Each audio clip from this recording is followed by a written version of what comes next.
2023년 10월 5일 오늘 목요일인데 우리 시간 함께 나눌 하나님 말씀은 열왕기상 12장 25절부터 33절까지 말씀입니다. 우리 함께 읽겠습니다. 열왕기상 12장 25절부터 33절까지 말씀입니다.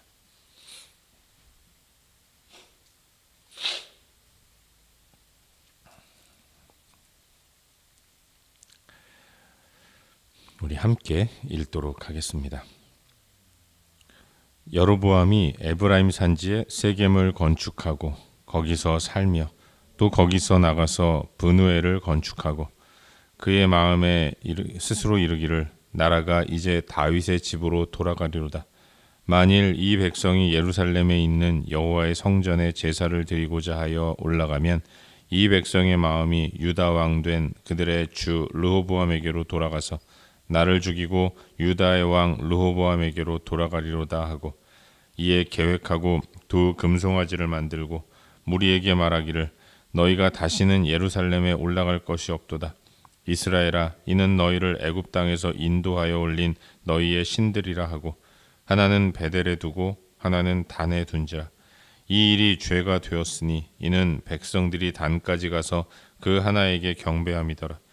그가 또 산당들을 짓고 레위 자손 아닌 보통 백성으로 제사장을 삼고 여덟째 달 곧 그 달 15째 날로 절기를 정하여 유다의 절기와 비슷하게 하고 제단에 올라가되 베델에서 그와 같이 행하여 그가 만든 송아지에게 제사를 드렸으며 그가 지은 산당의 제사장을 베델에서 세웠더라. 그가 자기 마음대로 정한 달 곧 여덟째 달 15째 날로 이스라엘 자손을 위하여 절기로 정하고 베델에 쌓은 제단에 올라가서 분향하였더라. 아멘. 복된 새 하루가 시작되었습니다. 오늘 하루도 예배로 시작하는 만큼 하나님 안에서 주님과 동행하는 복된 삶을 살 수 있기를 바랍니다. 주일이 오기까지 3일 동안 세상에서의 삶을 살 때에 하나님의 인도를 따라 잘 살아가는 저와 여러분 우리 모두가 될 수 있기를 바랍니다. 우린 요즘 새벽 시간을 통해서 계속해서 열왕기상 말씀을 함께 묵상하고 있습니다. 오늘은 어제 이어서 방금 읽은 말씀인 열왕기상 12장 25절부터 33절까지의 말씀을 살펴보는 가운데 우리에게 주시는 은혜와 도전들을 함께 나누기 원합니다. 르호보암이 왕이 되기 위해서 찾아간 세겜 땅에서 그동안 이스라엘 가운데 있었던 문제들이 골문 문제들이 결국 터지게 됩니다. 선대왕인 솔로몬이 그동안 행했던 우상 숭배와 배교의 그 심판이 이제 이루어지게 되는 거죠. 하나님의 심판은 솔로몬 다음 왕인 르호보암 때에 나라가 둘로 분열되는 것으로 정해져 있었어요. 이미 하나님은 솔로몬의 충성스러운 부하였던 이 여로보암을 새로운 왕으로 세우시고 분열의 한 축을 담당하도록 역사하신 겁니다. 그래서 아이야 선지자를 보내시고 그에게 예언을 주셔서 네가 이제 새롭게 솔로몬 나라와 대적하는 한 나라의 왕이 될 것이다 라고 말씀을 하셨던 거죠. 르호보암이 백성들의 요구를 수용하지 않게 되자 백성들은 더 이상 다윗에게 진 빚이 없다라고 이야기하면서 반역을 일으킵니다. 그리고 솔로몬 때 애굽으로 도망가서 망명 생활하던 여로보암이 솔로몬이 죽고 나서 돌아오게 되자 그에게 찾아가서 우리의 왕이 되어 주십시오라고 이야기하면서 여로보암을 왕으로 추대하고 그래서 세워진 나라가 북이스라엘인 것입니다.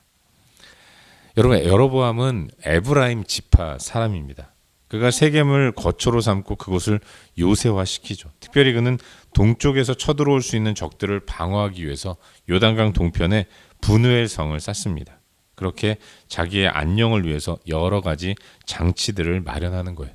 세겜 땅에 자신을 위한 요새를 짓고 그리고 동쪽에서 혹시라도 침범할지 모를 적들을 위해서 브누엘 성을 쌓고 그러고 보면 여로보암도 솔로몬과 다르지 않게 많은 건축 사업을 처음부터 시작하게 되는 거죠.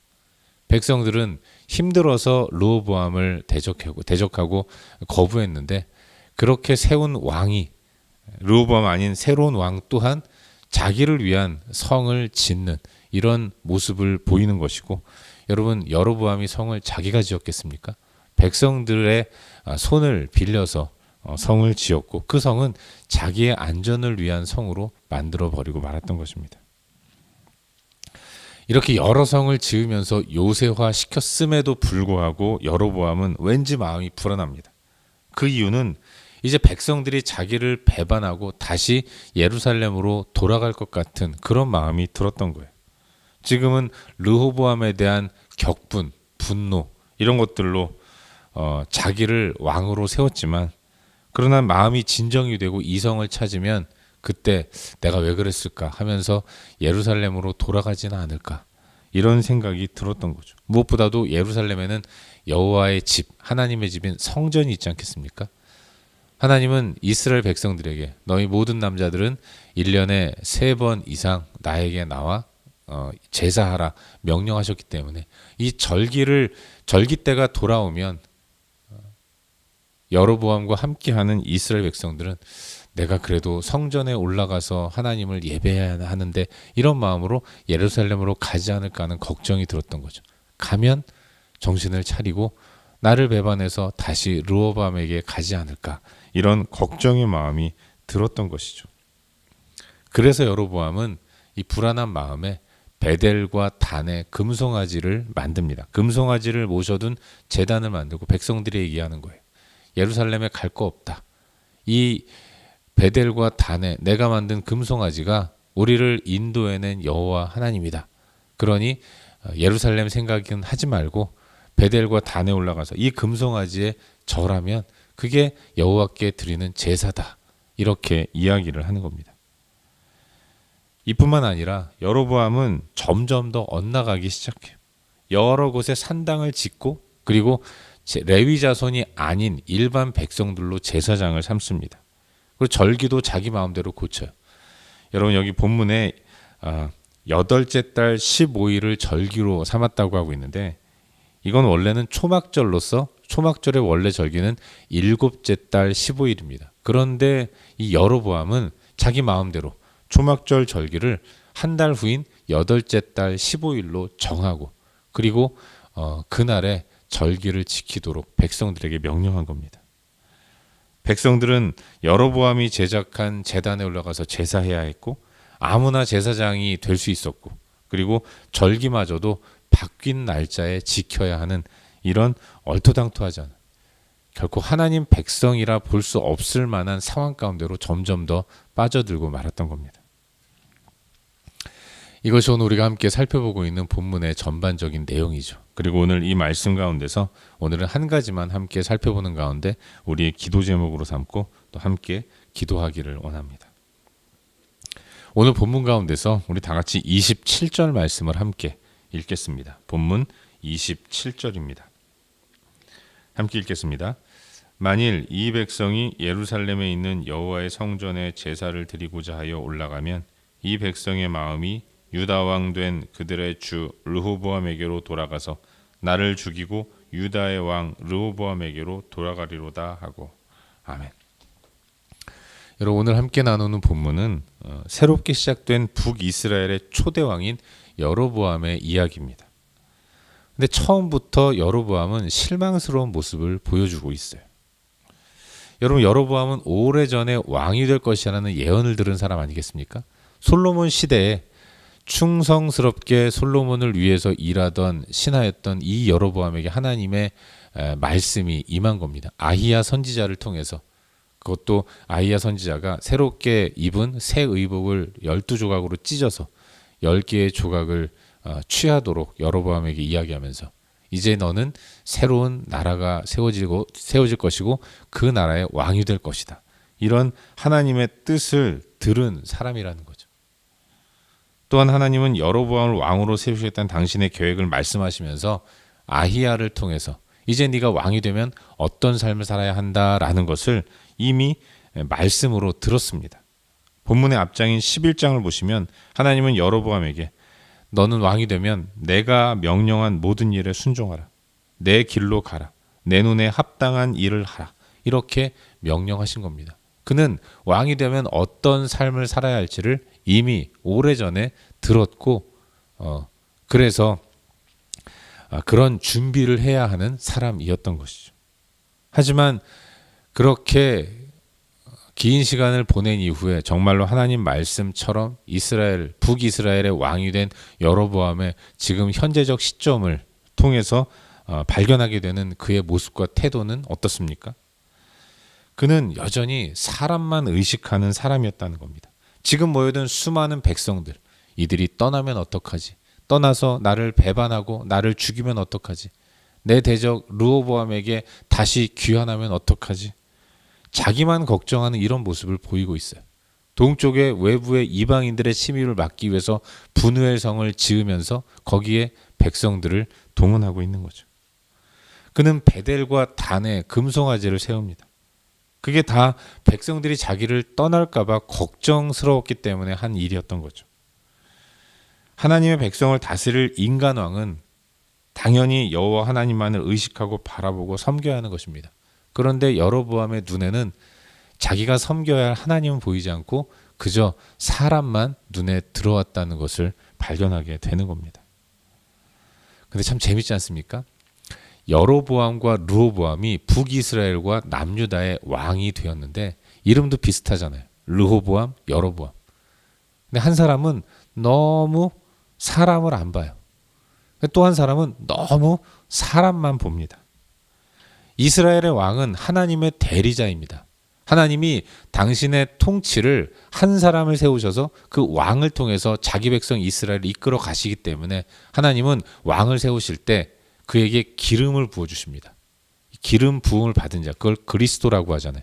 왕은 그리스도인 겁니다.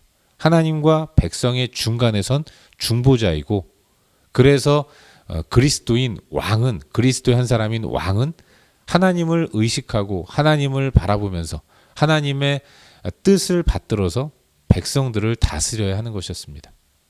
그는 하나님을 먼저 바라보고 하나님의 뜻대로 백성들을 이끌어야 할 사명이 있었던 거죠. 그런데 이 여로보암은 하나님 백성 이스라엘, 10집 하나 되는 많은 이스라엘 백성들을 이끌어갈 때 너무 사람만 바라보는 거죠. 하나님을 결코 의식하지 않는 겁니다. 백성들 마음이 바뀌어서 나를 배반하면 어떡하나, 나를 죽이면 어떡하나. 그는 사람만 바라봤고 자기 안전만 생각하는 결코 왕 같지 않은 이런 모습을 보이고 있는 거죠. 사랑하는 여러분, 여로보암의 실패는 하나님을 의식하는 것이 아니라 사람을 의지하고 바라보는 데 있었다는 것을 발견하게 됩니다. 어떤 의미에서 여로보암은 자신의 왕된 이유가 하나님이 자기를 세워주었다는 것이 아니라 사람들이 자기를 왕으로 추대했다고만 생각했던 거죠. 하나님께서 이 모든 것들의 가운데 역사하셔서 그를 새로운 북이스라엘 왕으로 세워주셨음에도 불구하고 그는 내가 왕이 된 건 사람들이 나를 세워준 거야. 이러면서 자기를 왕으로 세워준 사람들에게만 포커스를 맞추고 그들만 의지하고 바라보는 이런 모습을 보이고 있었던 거죠. 그래서 계속 내내 사람들 비위만 맞출 생각하고 그들의 만족을 위해서 여러 가지 일들을 하는 겁니다. 베델과 단에 금송아지를 만들어 놓고 제단을 만들면서 야야 예루살렘까지 내려갈 필요 없다. 베델로 가. 단으로 가. 베델에 가까운 사람은 베델로 가서 그 금송아지 앞에 절하면 되고 단이 가까운 사람 쪽에 사는 사람들은 단으로 올라가서 금송아지 앞에 절하면 된다.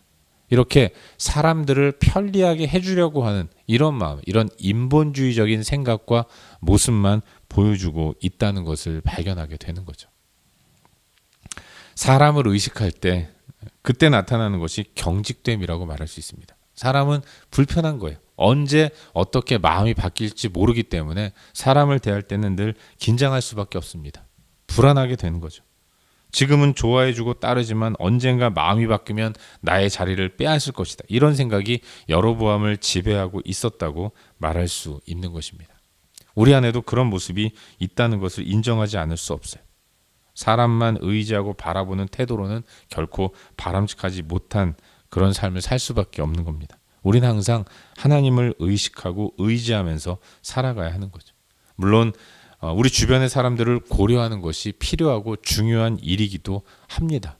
우리는 세상 속에서 살아가는 그리스도인들이기 때문에 하나님의 뜻대로 세상을 바꿔야 하고 주 앞으로 돌아오도록 만드는 사명이 우리 가운데 있어요. 그렇기 때문에 우리는 세상을 도외시하고 완전히 우리의 생각 속에서 세상을 버릴 수 없습니다. 하지만 그 모든 것들은 먼저 하나님의 뜻을 받드는 것으로부터 출발해야 하는 것이고, 그래서 우리는 하나님의 뜻을 먼저 구하는 태도가 있어야 하는 것입니다. 사람 의식하기 이전에 먼저 하나님을 의식하는 태도가 우리의 삶의 모습이어야 한다는 사실을 잊지 말아야 하는 것입니다. 사람을 고려하되 매이지 않는 삶, 그것이 우리에게 필요한 것이죠. 바라기는 오늘 하루 우리들의 삶이 사람을 의식하는 것이 아니라 오직 하나님을 의식하는 태도를 가지고 나아갈 수 있기를 바랍니다.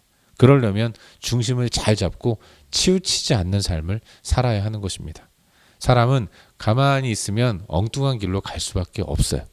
그 엉뚱한 길이라는 게 하나님을 잊고 세상을 바라보는 것입니다. 아이들은 늘 엄마가 옆에 있다고 생각하면서 자꾸만 시선을 바깥으로 돌립니다. 그러다 어느 순간 엄마의 손을 놓고 엉뚱한 데로 가는 것이죠. 그러다가 어느 순간 깨닫습니다. 아, 엄마가 없구나. 이러면서 두려움과 공포 가운데서 울면서 엄마를 찾는 모습이 아이들의 모습이에요. 우리가 그럴 수 있다는 것이죠. 매 순간 우리 가운데 살아계시고 함께 동행하시는 하나님을 의식하지 않고 그분에게서 시선을 놓치고 살아가면, 그러면 엉뚱한 길로 갈 수밖에 없는 것입니다. 오늘 하루 우리의 중심을 주님 앞에 두고 치우치지 않는 걸음을 가지고 살아갈 수 있기를 바랍니다. 오늘 주시는 말씀 순간순간 자주자주 묵상하면서 또 말씀의 인도를 따라 내가 살아가고 있는가를 계속 점검하며 나아갈 수 있기를 바랍니다. 말씀을 묵상하고, 그리고 또 나눠드리는 카카오톡을 통해서 나눠드리는 그 큐티 쉐어링도 자주자주 읽으면서 나는 지금 어떤 삶을 살아가고 있는가 계속해서 자기 자신을 점검하는 가운데 어찌하든지 하나님께 시선을 놓치지 않으려는 노력이 있을 때, 그때 사람 의식하지 않고 하나님만 바라보며 살 수 있고, 그때 우리는 두려움 없이 담대하게 이 땅을 살아가게 될 줄로 믿습니다. 오늘 하루도 그렇게 사람에게는 눈을 감고 하나님께만 눈을 뜨는 그런 복된 삶을 사는 우리 모두가 될 수 있기를 주의 이름으로 축원합니다. 기도하겠습니다. 함께 기도할 때 오늘 주신 말씀 붙들고 기도하기로 하는데요. 하나님, 오늘도 주의 말씀을 기억하면서 오직 주의 뜻을 바라보며 살게 하여 주옵소서. 사람을 만족시키려는 태도를 버리게 하시고 오직 하나님의 은혜를 구하며 믿음으로 살아갈 수 있도록 도와주시옵소서. 사람에게 눈을 감고 하나님께 눈을 뜨는 그런 믿음의 삶을 살 수 있도록 은혜를 베풀어 주시옵소서. 이 시간 말씀 기억하면서 함께 기도하시길 바랍니다. 또한 우리의 중보가 필요한 여러 영역들 위해서 기도하시고 각자 개인적인 기도 제목까지 기도하시다가 일상의 삶의 자리로 나아가도록 하겠습니다. 함께 기도합시다.